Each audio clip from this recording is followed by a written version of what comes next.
কোরআন ছিল আমার ওয়াইফের এবং আমার ছোট ভাইয়ের ওয়াইফ এবং আমার আম্মুর 3টা কোরআন ছিল। 3টা কোরআনই সাইড নষ্ট হয়ে পুড়ে গেছে, কিন্তু আল্লাহর কালাম একটা অক্ষরও নষ্ট হয়নি। এটা এখানকার জনগণ সবাই দেখছে। সব কিছু পড়ে গেছে, তো পড়ে যাওয়ার পরে আমার কোরআনটা মানে ভালো আছে, কোরআনের অক্ষরগুলো ভালো আছে। খালি বুড়িবাগ বিলপাড়া গ্রামে একটি বাড়িতে আগুন লেগে 4টি ঘর পুড়ে ছাই হয়ে গেছে। তাদের সয় সম্বল বলতে কিছু নেই, তাদের সবকিছু পুড়ে শেষ।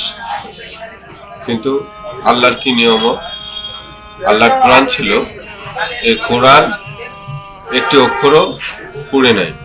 এই কোরআনের অক্ষর না পড়ার কারণে অনেকে এই কোরআন দেখতে আসে। শেষ হয়ে গেছে বাবা, খালি কোরআনটা ভালো আছে। মানুষ মারা যায় পুড়ে, গরু বাছুর পুড়ে মারা যায়, আল্লাহ হেফাজত করছে ভালো, অন্য যে গেছে। তো এখন যেটাই হোক, আল্লাহ এসব ক্ষতি একটা হয়ে যায়, এটা এর মধ্যে শিক্ষণীয় আছে। ঘর বাড়ি জ্বালিয়ে গেছে, তার মধ্যে পবিত্র আল কোরআন অমীয় বাণী সংরক্ষিত অবস্থায় রয়েছে। আল্লাহ তাআলা বলেন, নিশ্চয় আমি কোরআনকে নিজ হাতে সংরক্ষণ করেছি। বিশ্বনবী মুহাম্মদ রাসূলুল্লাহ সাল্লাল্লাহু আলাইহি সাল্লামের উপর যতগুলো মুজিজা ছিল, প্রায় 40,000 মুজিজা আল্লাহ তাআলা তাকে দান করেছিলেন। তার মধ্যে সবচেয়ে বড় মুজিজা হলো আল কোরআন। পৃথিবী সব কোরআনগুলো যদি এক জায়গায় করে কাফের বেঈমানরা যদি পুড়িয়ে দেয়, জ্বালিয়ে দেয়, কিন্তু তারপরেও আল্লাহ তাআলা কোরআনকে হেফাজত করেছেন। কারণ হলো পৃথিবীতে অসংখ্য হাফেজ কোরআনের, যা পুরানো সম্ভব নয়।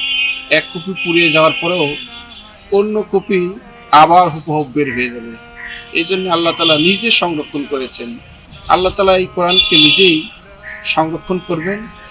পৃথিবীর মানুষকে জ্বলন্ত প্রমাণ হিসেবে এই বিলপাড়া ঘরবাড়ি পুড়ে যাওয়ার পরেও এই বিলপাড়াতে তার কোরআন সংরক্ষণ অবস্থায় রয়েছে।